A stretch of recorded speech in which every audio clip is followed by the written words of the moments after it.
কবুতরের খাঁচা বানানোর জন্য সর্বপ্রথম মাপটাকে মেনটেন করতে হবে। যদি মাপ ঠিকঠাক ভাবে করতে না পারেন তাহলে জীবনটা উড়া দিলেও মনে হয় কবুতরের খাঁচা বানাতে পারবেন না।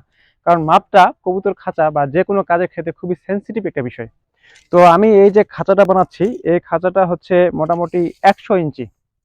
100 ইঞ্চি হলে মোটামুটি কতটা হয়? মোটামুটি 8 ফিট 4 ইঞ্চি।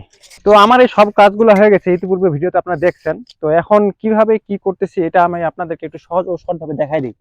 তো এটা হলো কবুতরের খাঁচার মুখ। আমি এখানে আরো ইয়া দিয়ে দিব, মানে এখান থেকে আর এখান থেকে ছোট করে জায়গা রেখে মুখ করে দিব। এই দুইটা গ্যাপ আমি পূর্ণ করে দেবো, প্রত্যেকটারেই এই অল্প সাইডগুলোকে গ্যাপগুলোকে পূর্ণ করে দিয়ে কবুতরের খাঁচা বানাবো। তার আগে আমি আপনাদেরকে দেখাই, যেহেতু এটা সেটিং করবো এখন একটু মানে প্রাথমিকভাবে।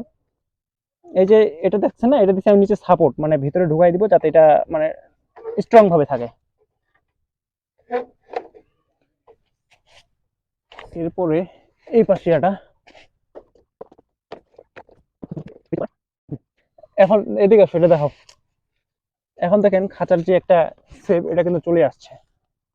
এটাকে যদি আমি উপরে তুলে দিই একদম প্রপারলি কিন্তু আমার খাঁচাটা হয়ে যাবে। ভিতরে পার্টিশনটা আমি দিয়ে দিব, ওটা পরে দেখাবো কিভাবে পার্টিশনটা দিতে হয়।